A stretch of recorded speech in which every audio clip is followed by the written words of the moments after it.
I always say the word philanthropy sounds very Western and it's such a big word. And in Africa, it doesn't have a word because that's who we are. We give. You give even if you don't have much. If a guest comes unannounced and you only have one plate of food, you give that to the guest because that's how we live. Giving is an African way of being. Hello, my name is Musun Layode and this is the APF podcast series. Dr. Judy Dlamini, it is so wonderful to be with you in the city of Johannesburg. You are my proud Mama Judy. And in preparing for this podcast, I was trying to think how long I have known you. And it is over 10 years when you came to Nigeria for the WIMBIS conference. Yes. And then I moved to African Philanthropy Forum and started working closely with you because of your work in the philanthropic space. I find you to be one of the most amazing women I have ever met. You are the founder and chairman of Mbekani Group and also the founder of FALP. Yes. You started out being a doctor and then transited into corporate world, entrepreneurship, working in the social impact space, authorship, education, and heavily involved in philanthropy. Can you share with us what shaped you, how your journey brought you to where you are today, and the values that have grounded you? Thank you. Thank you so much, Muslim. The pleasure is mine. And it's so good to have a daughter in Nigeria. Yes, you know, we are shaped by our context. I was born in apartheid South Africa, where it was a crime to be black. And when you are a child, you don't understand why you are seen as less. So that actually, there was a lot of anger in me growing up. Fortunately, there was a lot of love in my home, which actually helped me to channel my anger in a positive way. The positive way was that I said to myself, I know I'm not less, and I will prove to myself that I'm not less. I wanted to be a doctor, and I was going to pursue that. I wanted to be successful. So yeah, it actually made me, everything I have become is that thing that says, I have to do well. I have to do better. And I always say the word philanthropy sounds very Western and it's such a big word. And in Africa, it doesn't have a word because that's who we are. We give. You live, you give. And not that you give even if you don't have much, you know. I was saying earlier on that if a guest comes unannounced and you only have one plate of food, you give that to the guest because that's how we live. And sometimes that kindness is abused by others, but giving is an African way of being. Interesting. I like what you said about how, you know, philanthropy is, you know, it's a Western word, but, you know, the way we are, it's the way we are. We are givers. It's our culture. It's the way we live. It's the way we operate in Africa. So thank you. And also for channeling anger and, you know, showing us that anger can be used as a positive tool to transform society. So let's move to another aspect of your life, which is education. And you're the Chancellor of Wits University. That's a powerful and important role. And you're sitting at the intersection of education, leadership, and social progress. Alongside that, you have initiatives like the Mkhiwa Trust and the Female Academy Leaders Fellowship. You support education, rural development, and the advancement of Black women leaders, which has to be the case because you're a powerful woman leader. What gaps did you see in society that made you decide to focus in these areas? You know, the biggest weapon you can use against society is education. You don't give them education. If you do, you give them inferior quality education because then they grow up believing they are less. So for me, education has been everything. It has placed me in positions that I wouldn't have been able to go to because of education. And as a result, one of the things that drives me is the empowerment of people, especially those that are left behind. Right. And the empowerment of people is not about giving them money, it's about giving them education, helping them to see themselves as better people, because the world has this attitude towards Africa because of the many challenges, some of them the kindness that you have, then people Right. take your stuff and they don't see it as stealing. Right. So Right. then you have to start from a negative, you see. So all those things then make you believe that you are less. And one of the reasons I write, and I write positive stories about Africans, it's because I want an African child to know who she is or he is and who they can become. And education, where we come in, my family and I, even when we were young, my husband and I, we would actually offer bursaries to children from the township. And then we started Mkhiwa Trust, and Mkhiwa Trust focused on rural education. Where my husband comes from, it's a rural area in KwaZulu-Natal, Ixopo. So we actually support a school there, amongst many other things that we do. But almost invariably, my giving is to empower a person to be better human beings, because you cared enough to do something. And when it comes to FALV, which I founded, it's almost 6 years now, but we celebrated 5 years last year. It was based on when I became Chancellor at Wits. It's a ceremonial role, but it's a leadership role.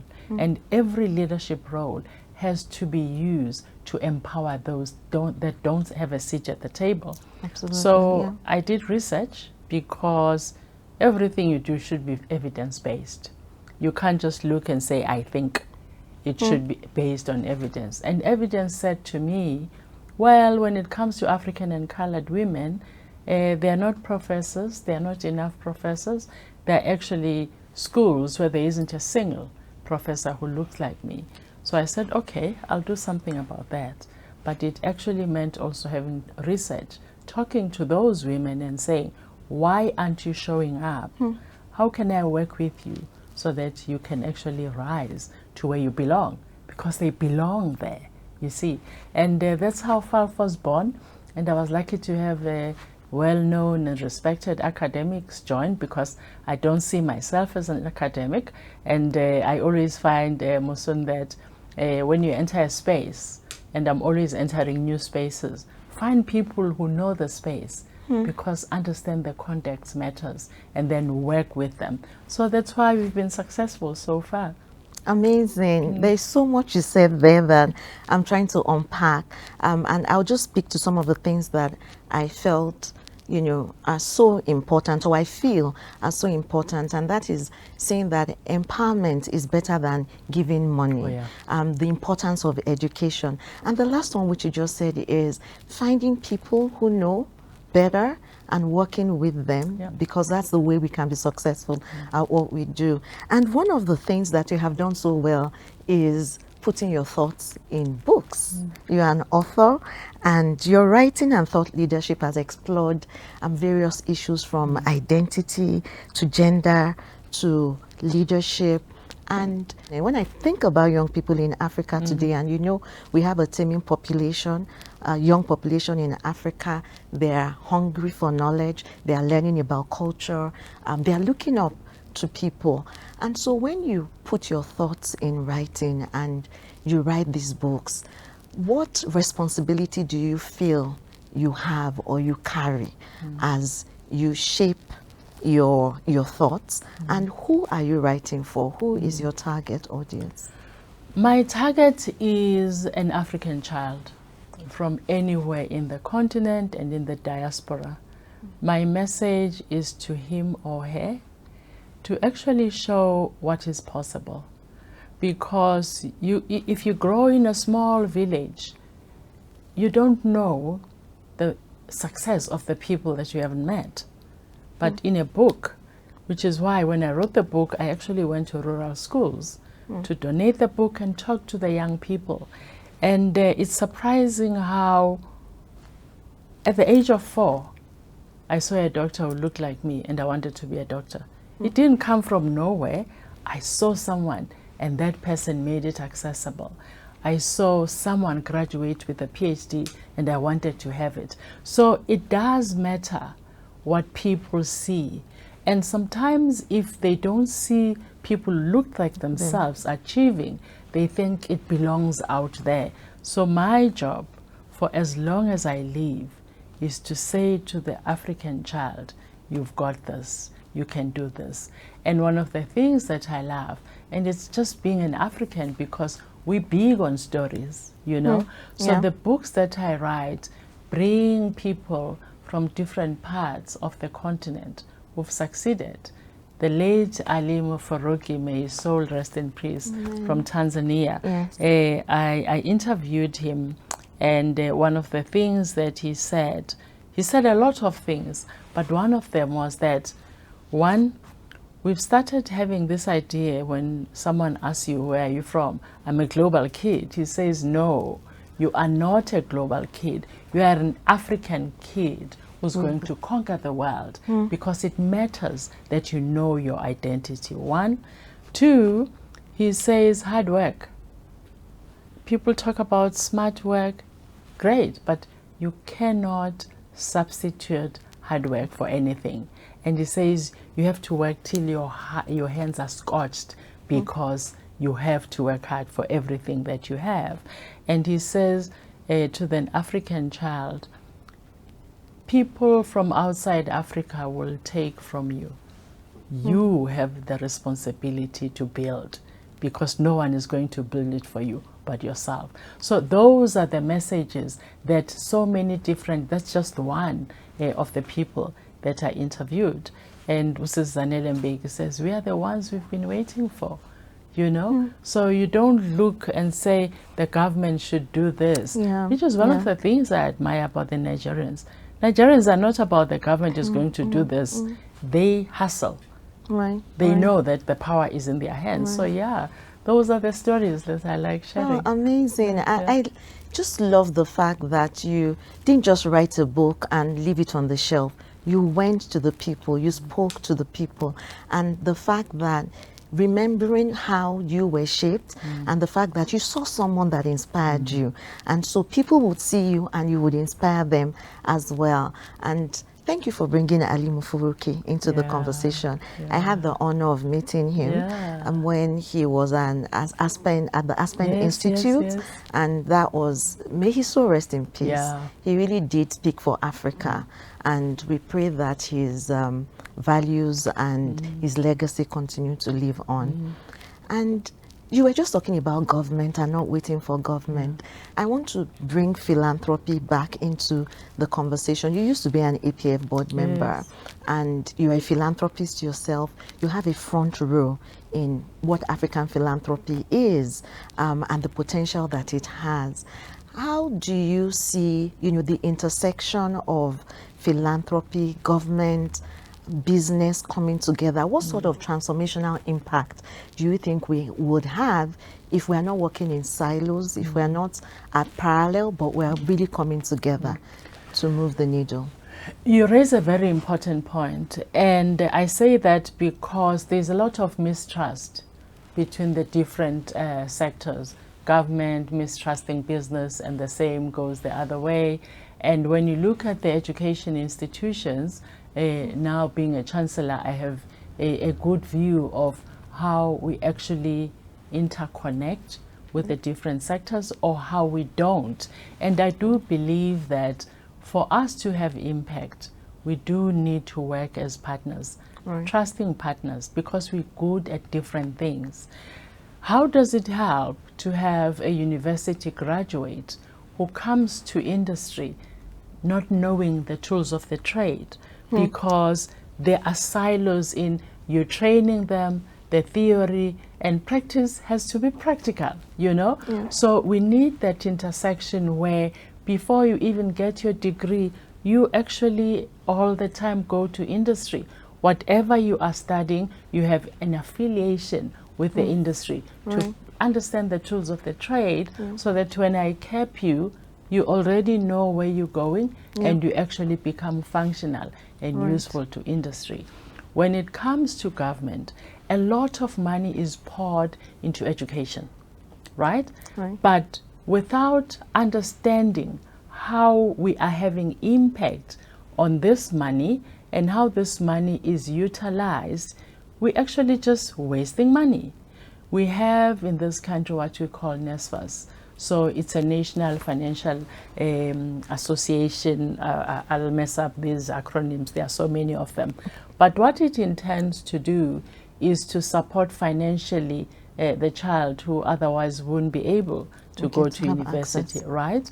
And there is a lost opportunity there in my view, because if there was a partnership between industry and government in terms of the distribution of those funds, which is actually done by government, but we have banks who actually know how to distribute money. If there was that trust and that relationship, distribution by the banks goes to university, goes back to government, you know, that ecosystem that talks to each other, that benefits the country. And the other thing that is so important, especially when it comes to government, is what are we measuring? There is a lot of measuring input. You'll hear 3 billion rand put here. No. What has the 3 billion rand achieved, right? How many graduates with jobs have you been able to produce, right? We had a problem recently with doctors qualified, but they haven't got space in hospitals. Not because we don't need them, but because we didn't plan. So it's the planning, it's the collaboration, and it's also measuring the right things, impact. Right. And you know, that is a perfect segue to my next question, because you're talking about measuring, you're talking about the impact. And I want you to speak to emerging African philanthropists. You know, again, we're all philanthropists in Africa, as we have established. But for those who are being strategic and are building systems and structures around their giving your own experience, for those who are looking to do the sort of philanthropy that you're doing, what would you say to them in terms of being intentional and being impactful with their philanthropy? You know, I'm obviously biased because I'm big on education. I do believe that the philanthropists that are actually have more to give, because as you said, the mother, umama in the township, she'll give the neighbor. So I'm not talking about that. I know that happens. I'm now talking about those guys who actually have deeper pockets to give. I really believe that we need more collaboration, because through collaboration there will be impact. I really believe that we need to see how our institutions of higher learning can benefit from our giving, and that benefit is also linked to industry, because they always say we have this youth liability or blessing. And it depends on how, as philanthropists, and also how, as those that have achieved, can turn this liability into a blessing. And that blessing is about opening the opportunities for the youth, ensuring that from early childhood they receive quality and good education. But the other thing that we don't talk about as much as we can, I think giving is bigger than money. Giving is how you model your leadership, right? If we have leaders in the continent who don't care for anybody else except how much money they amass, sometimes legitimately or not, right? If we can just care, just caring, because when you care, every decision you make, you say, how am I building a future for the generations that come, right? And I do believe if we have that in mind, then we will use our common sense and our context to say, this is what is needed where I am, and this is the area where I can invest what I have. So I think the biggest thing for me is caring and integrity. Dr. Judy, this has been, I feel like I've learned so much from you in this short few minutes that we have had this conversation. And you already started speaking about the future and your legacy, but I would like for you to articulate for our listeners what you see in the coming years, in the next 5-10 years. You know, you have the female academic leaders fellowship, there is your work in the rural area, your work in education, you have your corporate work, everyday life as well. What does legacy mean to you? You know, I always say legacy is not a building. Legacy is the impact you have on that individual each time, right? And that legacy lives in those people, and it matters what you leave in that person. Sometimes it's going to be belief in herself. That's legacy. Sometimes it's going to be paying for her degree. And that is legacy, because that degree will allow her to be a better person. So I'm not driven by legacy. I'm driven by, am I serving my purpose? Right? You wake up in the morning and say, am I serving my purpose? So many people have died, I'm still here. What would they have done that I have the tools to do, you know? So those are the things that really drive me. Wow. And 5 years, wow, FALF is at 3 universities now. Congratulations. Mainly at VETS, 3 research chairs, 1 on gender-based violence and femicide, 1 on gender equality, and 1 on entrepreneurship and financial inclusion. I pray that in 5 years it will be in 10 to 15 universities. Amen. In 10 years, all universities. Yeah, that's just FALF. But on the other side, I pray that we will be more confident as a people. I pray that we'll be more caring, where leadership with care, kindness, and empathy will be celebrated in the world, because it's not right now. So those are my prayers, because I look at my grandkids and say, oh my goodness, what world are we leaving to them? It doesn't look good. Right. You just preempted me, because I was going to ask you, in conversation just before we started, you mentioned that you're about to be a 4th time grandma. How is that? How does that feel? It's amazing. It's the best gift God can ever give you. Oh, yeah, it amazing. is. But then every gift comes with a responsibility. Yes. Because you're like, oh my goodness, even when I feel I'm tired, but you're building a world for these grandkids. Yeah, you have a responsibility because you're here, you know? Right. Yeah. That's great motivation. Yeah, it is. It is, yeah. So as we wrap up, I have a few rapid fire questions for you. Are you ready? Yep. Are you an early bird or night owl? Night owl. Tea or coffee? Both. Deep focus or multitasking? Both, actually. As a result, you then mess up, because you go deep here and the other areas get, they become orphans. Okay, all right. So to-do list or calendar blocking? Calendar blocking. Silence or background music while working? Both, mainly silence. Okay, I think I know the answer to the next one. Books or podcasts? Both, mainly books. All right. Morning workout or evening workout? Morning.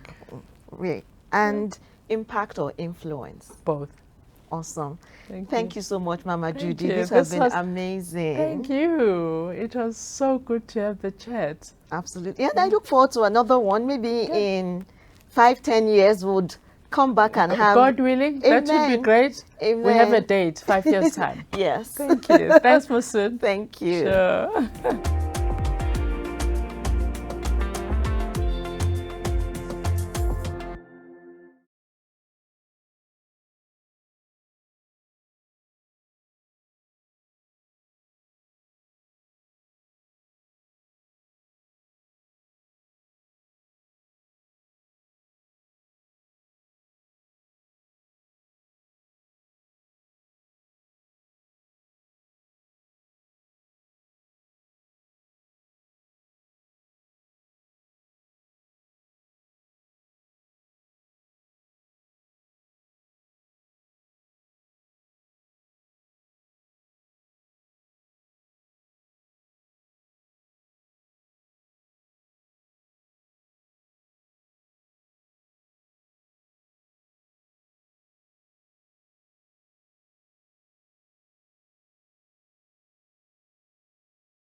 Yes.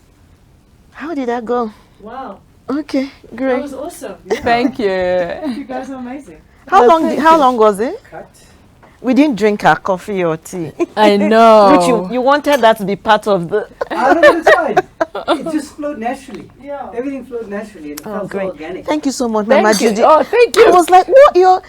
Sometimes I go into podcasts and people come with their iPad, with their. I always tell them, you'll be fine. Yeah. You're going to, Yeah. and you spoke so well, No, Mama thank Judy. you. And Thanks, you're Moses. such an inspiring No, woman. thank you. God bless you for all that you Thank do. Excuse It's- Okay. You you're- know where it is, right? Yeah, she's been Oh, there. okay. Yeah. Oh, thank you. That was great. We have to take a picture with my gift. Oh, And we'll ask. I didn't get your names. Nathan. Nathan. and she's Miriam. Miriam. Oh, Yes. okay. I'll take this off. I brought it. Thank you. Then we can take the photo.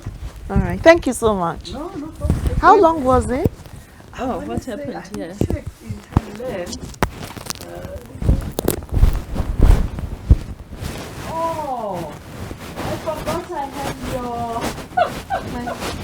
gadgets. Oh, like, why can't I take off my?